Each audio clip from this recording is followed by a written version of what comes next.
Hello YouTube. Welcome back to another video. जैसा कि आपने थंबनेल भी देख लिया होगा और यहाँ भी लिखा है सी टी एच टेट पी वाई क्यू सीरीज, है ना। दो वीडियो पहले भी डाल चुके हैं हम लोग, ये आज थर्ड वीडियो है। तो टाइम वेस्ट नहीं करते, सीधे क्वेश्चंस के ऊपर चलते हैं, बाकी बातें बीच में करेंगे। Find out the wrong number in the series. Wrong number मतलब रीजनिंग का क्वेश्चन है, सीरीज के अंदर कुछ रोंग बताना है। देखो, 3, 7, 15, 27 ऐसा देख के क्या लग रहा है? 3 दूनी 6 और एक 7 दूनी 14 और एक 15, मतलब इंटू 2 कर रखा है और प्लस का 1। तो 15 दूनी 30 और एक 31 होना चाहिए था। 31 दूनी 62 और एक 63 हो जाता है। 63 दूनी 126 और एक 127। 127 दूनी 254 और एक हो जाता है। इसका मतलब 27 इसमें कहाँ है? 27 इसका राइट आंसर है। वैसे तो रॉन्ग है लेकिन आंसर राइट है, ठीक है। Who said the printing is the ultimate gift of God. Gift बोलो चाहे अल्टीमेट गिफ्ट, ये तो कही हुई लाइन है मार्टिन लूथर की। मार्टिन लूथर बहुत फेमस था, राइटर था, ठीक है। देखो, ये फिजिक्स का क्वेश्चन है। The energy possessed by a body for doing work by virtue of its position. एक चीज का ध्यान रखना, जब भी कभी मोशन की बात करी जाए, मोशन से जो एनर्जी प्रोड्यूस होती है उसको नाम दिया जाता है काइनेटिक एनर्जी। काइनेटिक एनर्जी का फॉर्मूला क्या होता है? हाफ एम वी स्क्वायर, ठीक है। फॉर्मूला भी ध्यान रखना, एम क्या होता है? मास होता है, वी वेलोसिटी होती है, ठीक है। और पोजीशन के बारे में बात करी गई तो पोजीशन से जो एनर्जी क्रिएट होती है या जो कुछ मिलता है उसको क्या नाम दिया जाता है? Potential energy. पोटेंशियल एनर्जी को क्या लिख सकते हैं? P is equal to M G H. M क्या होता है? मास होता है। जी, जी मतलब gravitational acceleration due to gravity, या नॉर्मल जी बोल सकते हैं जिसको एक्चुअल में तो इतना बोलते हैं। इसकी भी वैल्यू पूछ सकता है, 9.8 मीटर पर सेकंड स्क्वायर, क्योंकि एक्सेलरेशन की ऐसा यूनिट क्या होती है? मीटर पर सेकंड स्क्वायर। ध्यान रखना, कभी कभी यहाँ पर मीटर पर सेकंड भी हो सकता है। ये चीजें भी अपने साथ साथ ऐड ऑन करते चलो। देखो, एक क्वेश्चन के अंदर 2 से 3 बातें अगर नहीं सीखेंगे तो पी वाई क्यू करने का कोई फायदा नहीं है, क्योंकि ये कॉन्सेप्चुअल चीज है, ये रट्टा मारने की चीज है। इसके अंदर आप कुछ ऐसा सीख नहीं सकते। गिफ्ट है, जैसे मैंने आपको बोला अल्टीमेट गिफ्ट ऑफ गॉड, तो अब आप बोलोगे सर अल्टीमेट और गिफ्ट, नॉर्मल गिफ्ट में क्या फर्क होता है? ये नहीं, ये चीज सीखने की है, ठीक है। हाँ, तो एच क्या होता है? हाइट। किसी हाइट के ऊपर, मतलब किसी ऑब्जेक्ट को रखते हैं कोई भी हाइट के ऊपर, जितनी हाइट ज्यादा होगी तो ये पोटेंशियल एनर्जी उतनी ज्यादा, क्योंकि हाइट पोटेंशियल एनर्जी के डायरेक्टली प्रोपोर्शनल होता है। हाइट बढ़ेगी तो पोटेंशियल एनर्जी बढ़ेगी, ठीक है। प्राइमरी कलर्स, अगर किसी प्रिज्म वगैरह के ऊपर व्हाइट लाइट गिरती है तो जनरली जो कलर्स मिलते हैं वो क्या मिलते हैं? विबग्योर नाम सुना होगा। Violet, indigo, blue, green, yellow, orange, red. लेकिन पूछा प्राइमरी कलर मतलब मेन कलर कौन कौन से होते हैं? तो देखो, रेड, येलो, ब्लू, एक एक छोड़ के एक एक, है ना, ध्यान रखना। तो इसका राइट आंसर क्या हो जाएगा? Red, yellow, blue.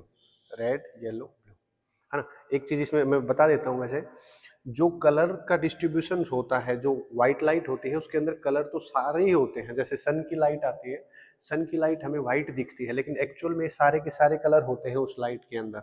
अब बोलोगे सर व्हाइट दिखती है, ये सारे कलर कैसे होते हैं?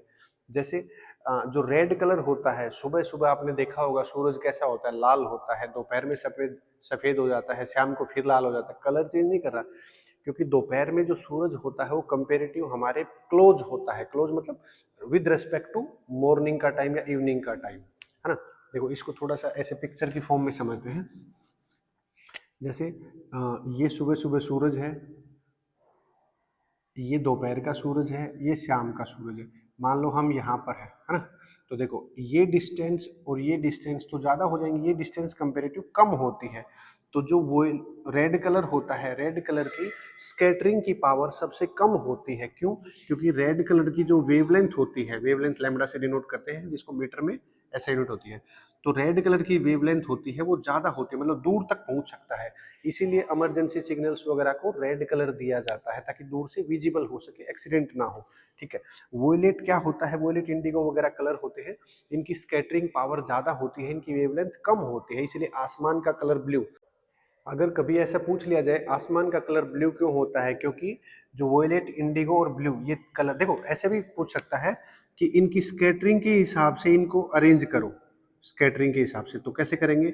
वी, आई, बी ऐसे करेंगे। और वेवलेंथ के हिसाब से करेंगे तो क्या हो जाएगा? जैसे इसी को V I B G Y O R, wavelength के हिसाब से करेंगे तो उल्टा सिंबल हो जाएगा, मतलब ये वाला।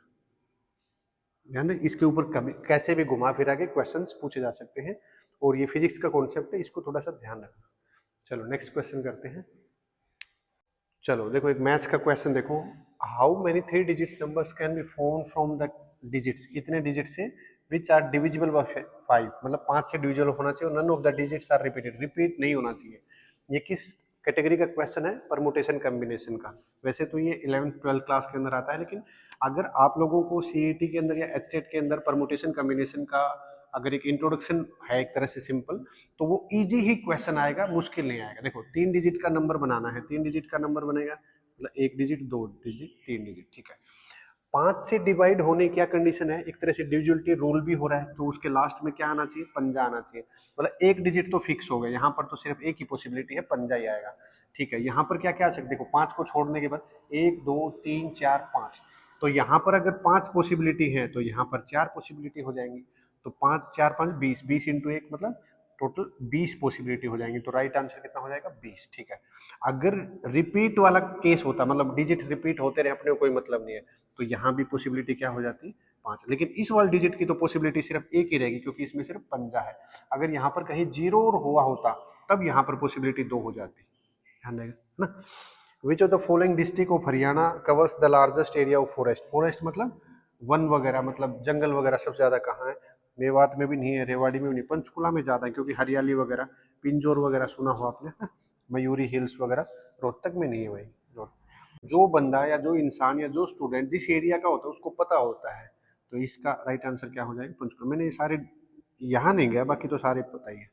चलो देखो, if two systems P and Q are in thermal equilibrium, physics का क्वेश्चन है थर्मोडायनेमिक्स का, with third system then the P Q are also in the thermal equilibrium. अगर कोई भी, फिजिक्स का नाम आते ही थोड़ी सी फीलिंग अच्छी से आ जाती है ना। अगर पी क्यू के साथ मान लो इक्विलिब्रियम है, और क्यू मान लो एक एग्जांपल आर के साथ इक्विलिब्रियम है, तो पी और क्यू भी इक्विलिब्रियम में होंगे, है ना, ऐसा होता है। ये किस लॉ के अंदर होता है? ये जीरोथ लॉ ऑफ थर्मोडायनेमिक्स होता है। देखो अब थोड़ा सा डिस्कस कर लेते हैं सारे लॉ वगैरह को। इसको ट्रांजिशन प्रॉपर्टी भी बोल सकते हैं, मैथ्स की अगर लैंग्वेज में बात करें तो ट्रांजिशन प्रॉपर्टी। जैसे ऐसे कह सकते हो, ए बी का दोस्त है और बी सी का दोस्त है, तो ए और सी आपस में दोस्त होंगे कि नहीं होंगे? ऐसी वाली प्रॉपर्टी आप लोगों ने मैथ्स वगैरह में पढ़ी होंगे आई थिंक, कहीं ना कहीं, ठीक है। फर्स्ट लॉ ऑफ थर्मोडायनेमिक्स क्या कहता है? थर्मोडायनेमिक्स का मतलब, थर्मोडायनेमिक्स का मतलब ये होता है हीट के बारे में बात करना, है ना। हीट की बात करें तो फर्स्ट लॉ क्या कहता है? Heat can not be created, या energy can not be created nor be destroyed, ना तो बना सकते ना उसको खत्म कर सकते, ठीक है। जीरोथ लॉ बता ही दिया, ये वाली कंडीशन जीरोथ लॉ की होती है। सेकंड लॉ ऑफ थर्मोडायनेमिक्स क्या कहता है? सेकंड लॉ ये कहता है कि किसी भी यूनिवर्स में अगर, मतलब पूरे ब्रह्मांड को अगर हम इस स्टेट के ऊपर ले आए कि एक सराउंडिंग ऐसी बन जाए जहां पर हीट का ट्रांसफर को हमें कंट्रोल करना है थर्मोडायनेमिक्स के हिसाब से, तो जो एंट्रोपी होती है वो एंट्रोपी बढ़ जाएगी 0 डिग्री केल्विन के ऊपर। एंट्रोपी वर्ड एक नया है, यहां से इसको भी देख लो, एंट्रोपी, है ना। एंट्रोपी क्या होता है? एक डिसऑर्डर होता है किसी भी वर्क डन को करने के लिए, मतलब कोई काम होता है उसको करने के लिए एनर्जी ना हो, उसको बोला जाता है एंट्रोपी। मतलब work done is not attend या not completed with the lack of energy, energy की कमी है इस वजह से, ठीक है। थर्ड लो क्या कहता है? इसको भी देख लो एक बार। जो थर्ड लो है वो क्या कहता है? जो एंट्रोपी होती है वो कांस्टेंट हो जाएगी अगर 0 डिग्री केल्विन टेम्परेचर के ऊपर, या एब्सोल्यूट टेम्परेचर की बात करी जाएगी, तो जो एंट्रोपी है ये वाली, ये क्या हो जाएगी? कांस्टेंट। फॉर्मूला वगैरह का या न्यूमेरिकल का सेक्शन ज्यादा इन मतलब पूछ सकता है, ज्यादा डीपली नहीं पूछेगा वैसे, है ना। चलो हल्का फुल्का हर चैप्टर के बारे में या हर टॉपिक के बारे में, हर सब्जेक्ट के बारे में आपको मतलब एक्सपीरियंस होना चाहिए।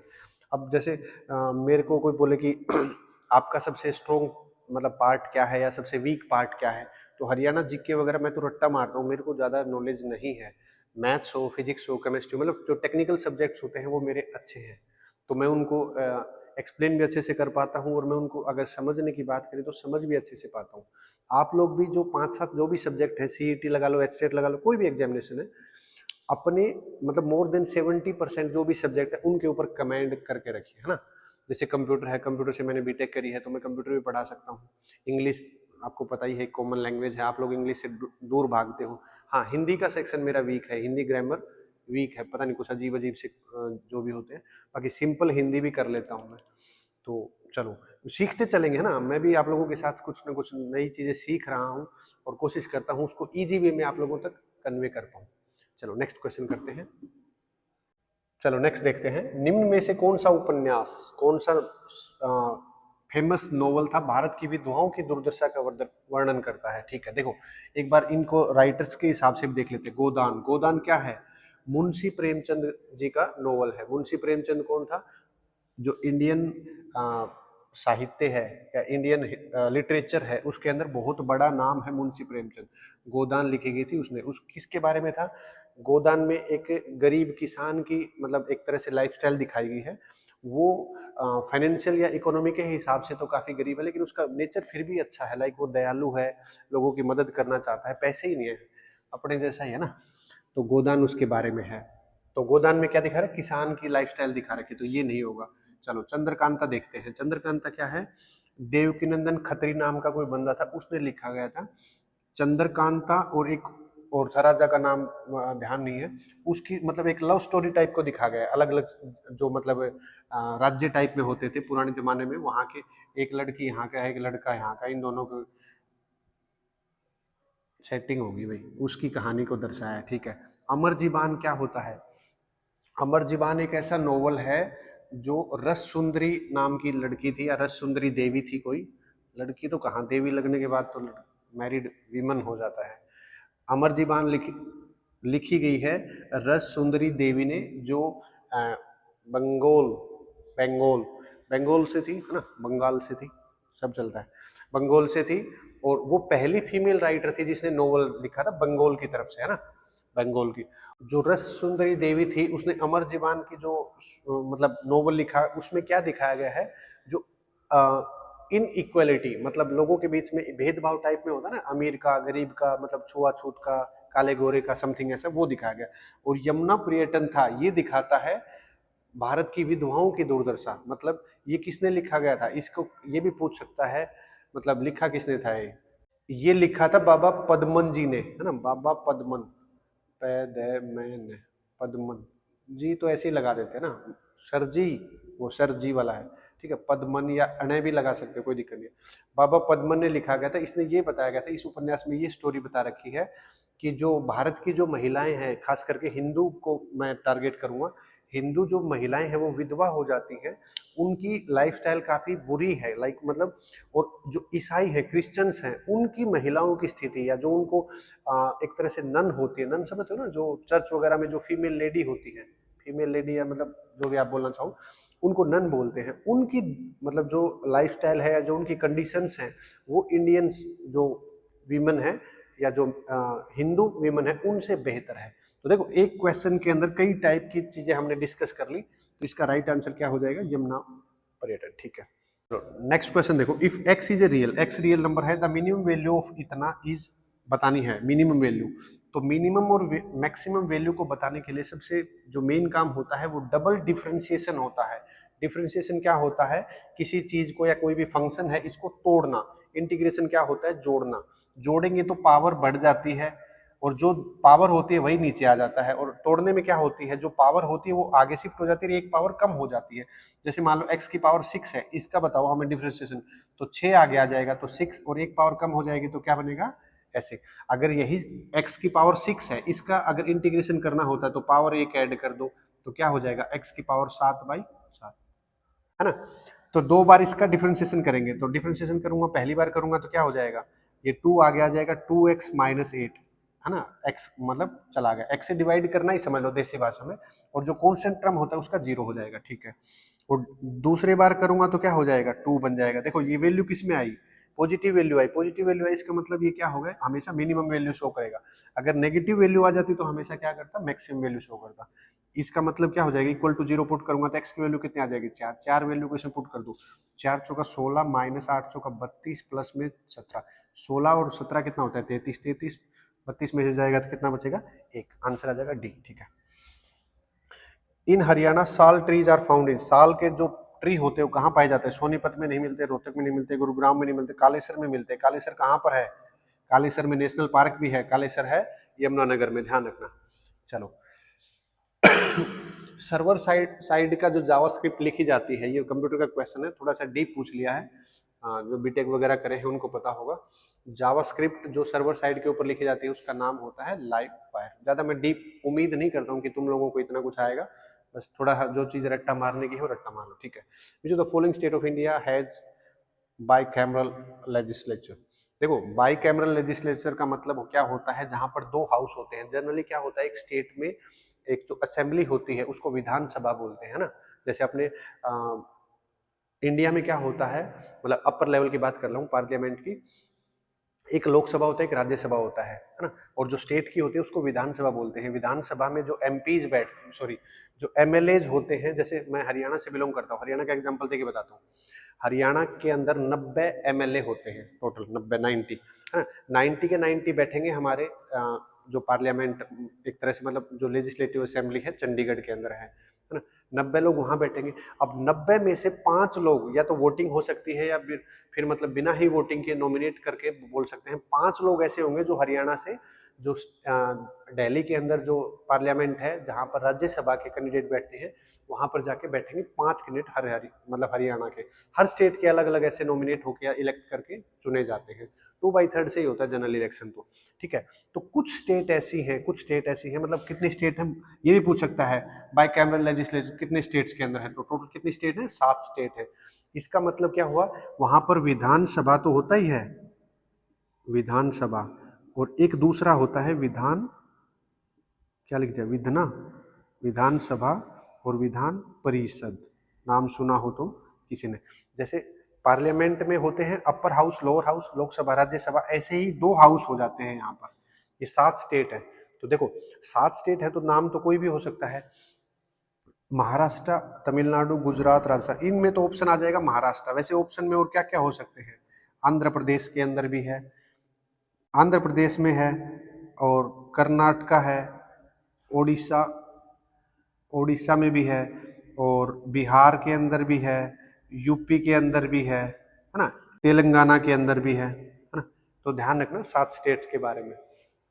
देखो एक एक क्वेश्चंस को अच्छे से जब तक डिस्कस नहीं करोगे, अब गलती से मान लो कल को पेपर में अगर तुमने रट्टा मार लिया ये, और पेपर में ऑप्शन में मान लो महाराष्ट्र नहीं है, आंध्र प्रदेश है, तब तो दिक्कत हो जाएगी ना। तो चीजों को समझते हुए चलो। पेपर का सबसे ज्यादा जो एनालिसिस है ना, जो पेपर को ज्यादा एनालाइज करेगा, सबसे ज्यादा नंबर उसी बच्चे के आएंगे, चाहे पेपर कहीं से भी उठा के दिया जाए, है ना। चलो नेक्स्ट करते हैं। चलो, महर्षि वेदव्यास ने महाभारत महाकाव्य, जो महाभारत लिखी गई थी वो किसने लिखी थी? महर्षि वेदव्यास ने, है ना। और रामायण किसने लिखी थी? वाल्मीकि जी ने, है ना। ध्यान रखना, ये भी चीज पूछ सकता है। ये कहाँ पर लिखी गई थी ये तो पता ही है, कुरुक्षेत्र में हुई थी, तो कुरुक्षेत्र में ही लिखी गई थी, ठीक है। पंडित जसराज का संगीत निम्न में से किस घराने से था? देखो पंडित जसराज जी कौन है? ये हरियाणा के हैं क्या बेचारे थे। ये हिसार जिले के अंदर इनका जन्म हुआ था, लगभग 1930 के अप्रोक्स हुआ था, है ना। और 2020 में इनकी डेथ हो गई। ये क्या थे? तबला बजाते थे, तबला बजाने वाला, मतलब संगीत में तबला बजाते थे, सिंगिंग भी करते थे लेकिन तबला बजाते थे। ये किस घराने से थे? मेवाती घराने से थे। अलग अलग टाइप की कैटेगरी होती है म्यूजिकल इंस्ट्रूमेंट वगैरह में। मेवाती घराने में, अब ये पूछ सकता है मेवाती घराने की खोज मतलब फाउंडर, मतलब किसने उसकी स्थापना करी? तो इसकी खोज या स्थापना जो अभी आप बोलना चाहो वो किसने करी थी? एक तो नाजिर खान ने करी थी, और एक करी थी उस्ताद वाहिद खान ने, है ना, वाहिद खान, ठीक है। देखो which of the following amendment bill in the constitution deals with the 10% reservation in the jobs and education institution to economy? जो गरीबी रेखा के अंदर आते हैं हमारे जैसे, जिसको ईडब्ल्यूएस बोला जाता है, मतलब कैटेगरी के अंदर तो जर्नल के अंदर हैं, मतलब बाई कास्ट तो मतलब जर्नल में आते हैं, लेकिन बेचारे गरीब हैं, उनको ईडब्ल्यूएस की कैटेगरी दी है, इनको 10% रिजर्वेशन दिया गया है। ये कौन से उसके अंदर है? इसको तो रट्टा ही मार लो भाई, ये पेपर में इस बार भी आ सकता है मेरे कहने से, याद रखना, ठीक है। दिल्ली और हरियाणा का प्रथम प्रथम मुस्लिम शासक कौन था? कौन था? कुतुबुद्दीन ऐबक। कुतुबुद्दीन ऐबक कौन था? देखो इसके ऊपर ये क्वेश्चन भी आया है। स्लेव डेंसिटी, स्लेव डेंसिटी नहीं, डायनेस्टी। स्लेव को क्या कहते हैं? गुलाम, है ना। गुलाम वंश की खोज किसने करी गई थी? कहाँ गया? ऐबक या कुतुबुद्दीन ऐबक, है ना। गुलाम वंश का दूसरा नाम एक और भी था, ममलुक डायनेस्टी, मैमेलुक, है ना। ये ऐसा कब हुआ था? जो तराइन का युद्ध हुआ था 1192 में, उसमें पृथ्वीराज चौहान हार गए थे और मोहम्मद गोरी जीत गया था।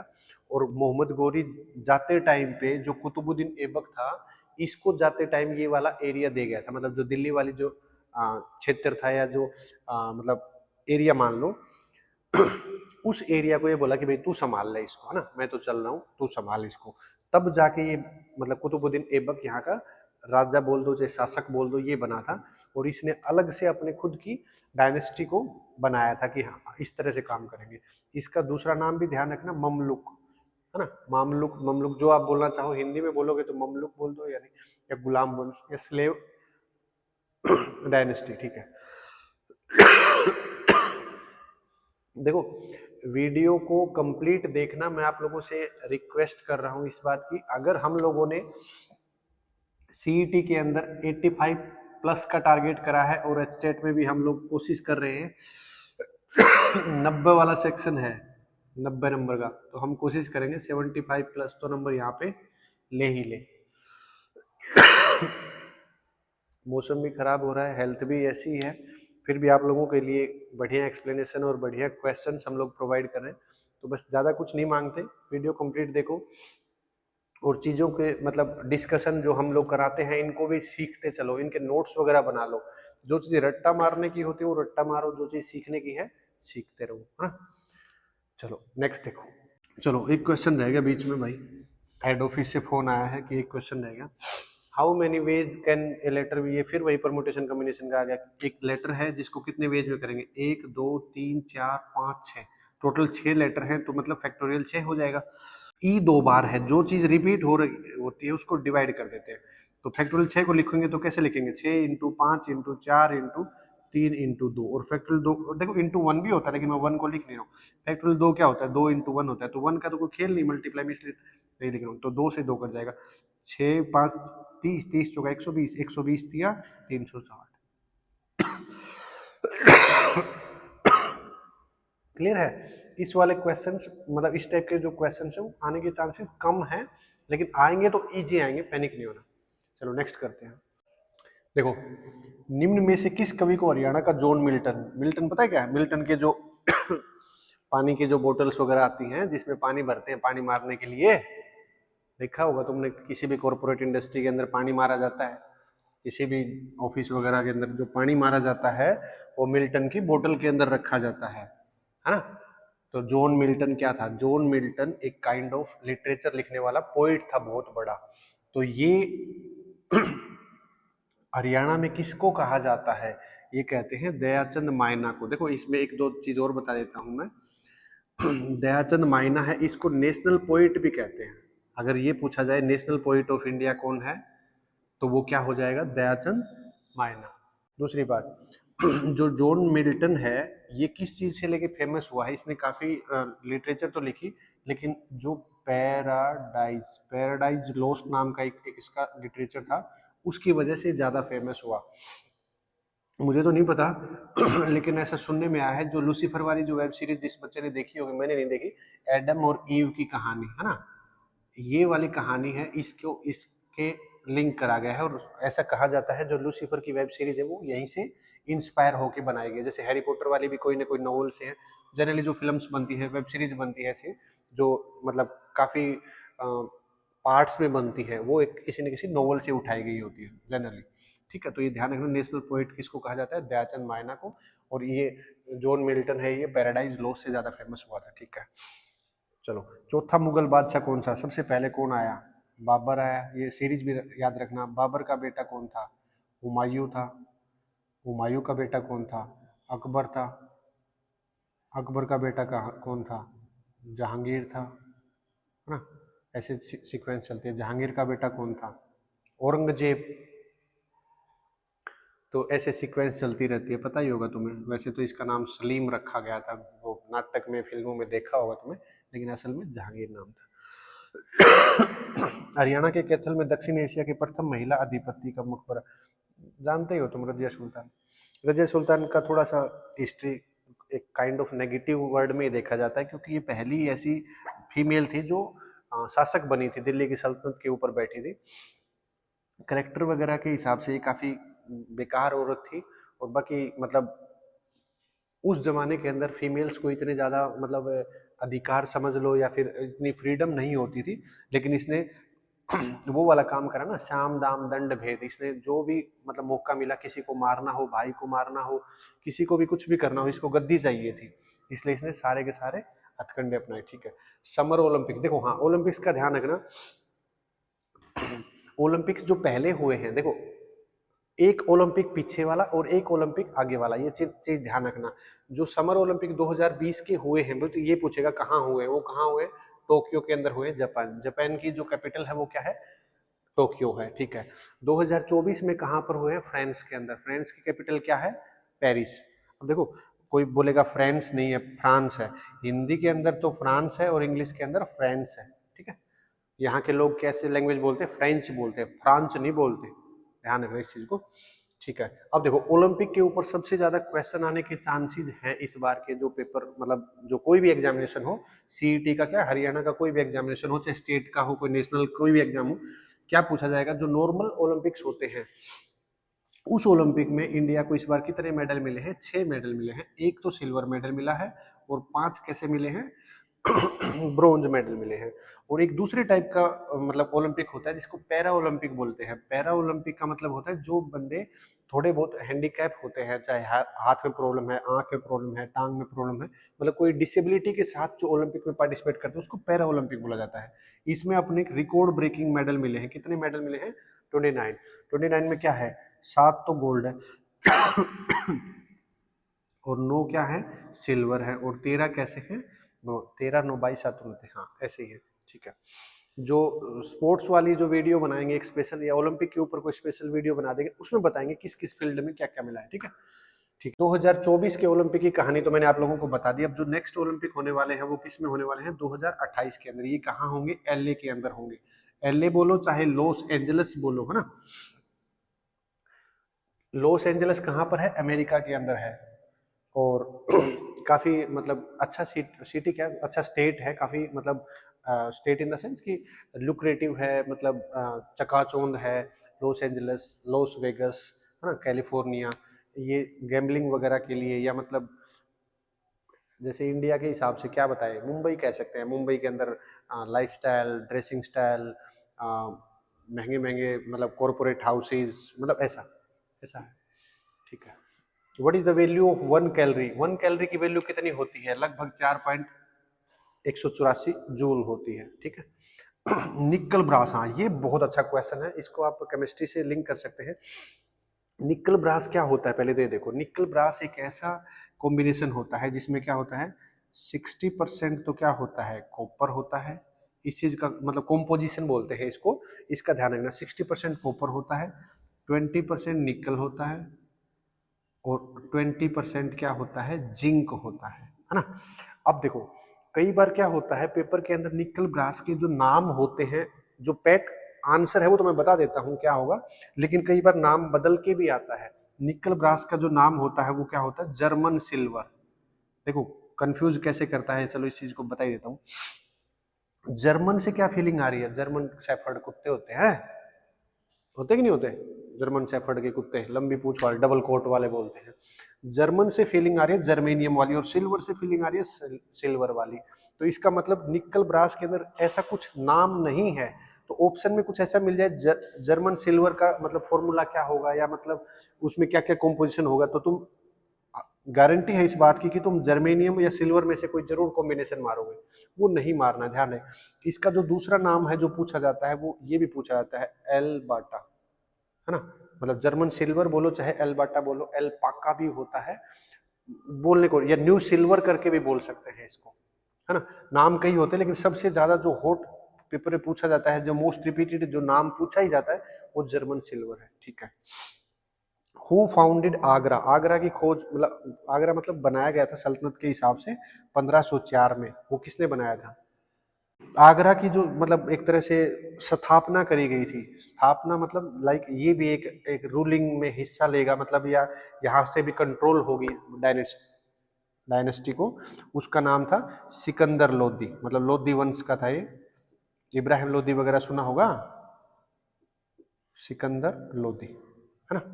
चलो देखो, डिस्कशन करने में मेरे को भी अच्छा लगता है, और मैं उम्मीद करता हूँ आप लोगों को भी इंटरेस्टिंग वीडियो बना के ही मैं बताऊं, ताकि ऐसे रटा रटाया नहीं कि ये चीज यहाँ से रट लिया, ये तुक्का मार दिया, ये ऑप्शन मार दिया। जो चीज समझने की है, जो चीज डिस्कस करने की है, वो मैं एक्सप्लेन भी करता हूँ, और कोशिश करता हूँ आप लोग उन चीजों को समझ पा रहे होंगे। चलो, आज की वीडियो इतनी ही। तो मैं उम्मीद करता हूँ वीडियो अच्छी लगी होगी, और क्वेश्चन कराने का मन तो और भी था, लेकिन हेल्थ परमिट नहीं कर रही है ना, खांसी, कोल्ड, फीवर, सारी चीज़ एक साथ हैं। लेकिन कुछ बच्चों के जो पर्सनल कांटेक्ट में हैं, उनके फ़ोन वगैरह आ जाते हैं, सर वीडियो कहाँ गई, तो मैं खुद ही इस चीज़ को लेके मतलब एम्बेरस फील करता हूँ, लाइक मैं कमिटमेंट तो कर देता हूँ डेली वीडियो आएगी, लेकिन आ नहीं पाती है ना। कुछ चीज़ों को मैनेज करना मुश्किल होता है। अपनी स्टडी को कंटिन्यू करिए, कोई डाउट वगैरह आता है, कुछ दिक्कत होती है, तो आप कमेंट करके हमें बताइए। मिलते हैं नेक्स्ट वीडियो में, तब तक के लिए जय हिंद।